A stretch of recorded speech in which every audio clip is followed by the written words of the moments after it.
ఇదేదో బాగుందే, ఇది తీయాలి, మొత్తం కాపీ అంటారేమో తీస్తే. సరే, ఓ పని చేద్దాం.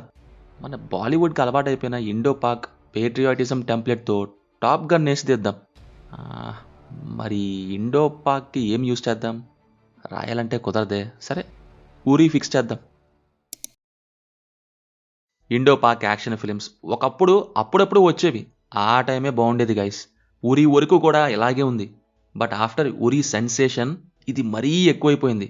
గత కొన్నేళ్లగా చూస్తే Bollywood every year mass producing robots లాగా అయ్యారు ఈ Indo Pak fight patriotism based action films పట్ల.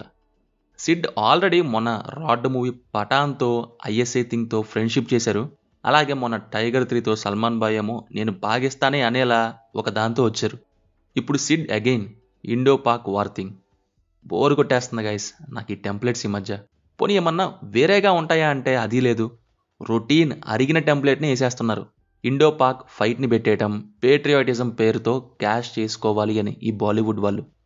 అంటే తీయకూడదని నేను చెప్పట్లేదు. ఇప్పుడు ది ఫ్యామిలీ మెన్, ముక్బీర్ ఇలా కొన్ని ఉన్నాయి సిరీసే. బట్ అవి చూసుకుంటే ఇండో పాక్ మధ్య జరిగిన ట్రూ టు కంటెంట్ ఉంటుంది. కోర్స్ అవి స్పై థ్రిల్లర్స్ అనుకోండి. బట్ ఇక్కడ దాని ప్లేస్లో పేట్రియాటిజంని పెట్టేస్తున్నారు. ఒకసారి అనిపించింది ఆయన సిద్ధార్థానందని ఏమంటాం, బాలీవుడ్ ఆడియన్స్ని అనుకోవాలి. అసలు ఏం చూసి 1000 crores పఠాన్ ఖాతాలో వేశారు అని. దీనికి దానికి లింక్ ఏంటి అంటే ఏం లేని దాన్నే ఆడించారు. ఇందులో బాలీవుడ్ టెంప్లెట్ పేట్రియాటిజం యాడ్ చేస్తున్నాం, దీనికి రావా అన్నట్టుగా చేశారు. స్టార్టింగ్లో నేను టాప్ గన్ మ్యావరిక్ అన్నా కదా. ఇక్కడ ఏం చేశారంటే మ్యావరిక్ని వేస్తే ఏమంటారు అని దాన్ని లైట్గా టచ్ చేసి ఫస్ట్ హాఫ్ అంతా టాప్ గన్ 1986ని కొట్టేశారు. అది చాలా మందికి తెలియదు కదా అని. సెకండ్ హాఫ్ ఏమో ఊరి వేసేశారు.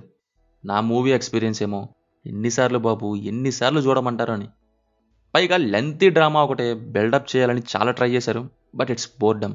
అంటే ప్యాటీ అండ్ హీస్ ఫ్రెండ్స్ మధ్య కానీ ప్యాటీ అండ్ మిన్నీ మధ్య కానీ నాకు ఎలాంటి ఎమోషన్ అండ్ బాండింగ్ అనిపించలేదు ఫస్ట్. దాన్నే మళ్ళీ ఏదో నా ప్రపంచమే ఎక్కడో మిస్ అయిపోయింది అనే లెవెల్లో సెకండ్ హాఫ్లో ఓవర్ డ్రామాకి తీసుకెళ్లారు. వీళ్ళు కలిసి ఉన్నదే 1 year. అందులో చూపించింది 2 పార్టీలు, 2 సార్లు ఫైటర్ జెట్స్ని నడిపించేసి ఇప్పుడు ఫీల్ అవ్వు అంటే ఎలా? అయినా నాకు కూడా అర్థం కాదు. ఆ పాకిస్తానోడు ముందు యుద్ధం ఉంది అని అంటాడు కదా. వాళ్ళు చేసిన దానికి మన వాళ్ళు నైట్ ఫైటర్ జెట్స్తో అటాక్ చేయటం వల్ల అది అయిపోయాక సాంగ్ వేసుకుంటారంటండి మనోళ్ళు. కొంచెం ప్రిపేర్ అయ్యి ఉండడం మానేసి సాంగ్ వేసుకుంటారండి షమ్మి. మీరు కాదు, ఈ షమ్మి. ఇంకా విలన్ ఎవరో కానీ సినిమా అంతా ఒకే ఎక్స్ప్రెషన్. చూసినప్పుడల్లా ఎవరు తీసుకొచ్చారు సార్ ఈ మోడల్ని అని. పర్ఫార్మెన్సెస్ వైజ్ హృతిక్ రోషన్ బాగానే చేశారు. దీపిక అయితే ఓకే, ఇంకాస్త ఎక్కువే ఉపయోగించుకోవాల్సింది. బట్ చాలా లైట్ చేశారు. కొంచెం సిగ్గు, కొంచెం ఏడుపు, కొంచెం డైలాగ్స్ పాస్ చేయడం ఇలా సరిపెట్టేశారు. ఇంకా అనిల్ కపూర్ అయితే బాగా చేశారు. రిమైనింగ్ వాళ్ళు కూడా సేమ్, ఎక్సెప్ట్ ఆ విలన్ క్యారెక్టర్ చేసిన అతను తప్ప. మ్యూజిక్ వైజ్ వందే మాత్రం సాంగ్ కూడా బాగుంది. మిగతావైతే బాగాలేదు. బీజిఎం కూడా డల్లే. ఓవరాల్ ఫైటర్తో ఫైట్ చేయాల్సి వచ్చింది లీవ్ మీ అని.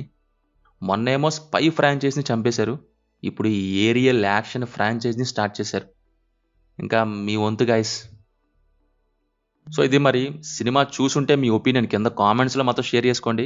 Will meet in next video. Thank you. జై హింద్.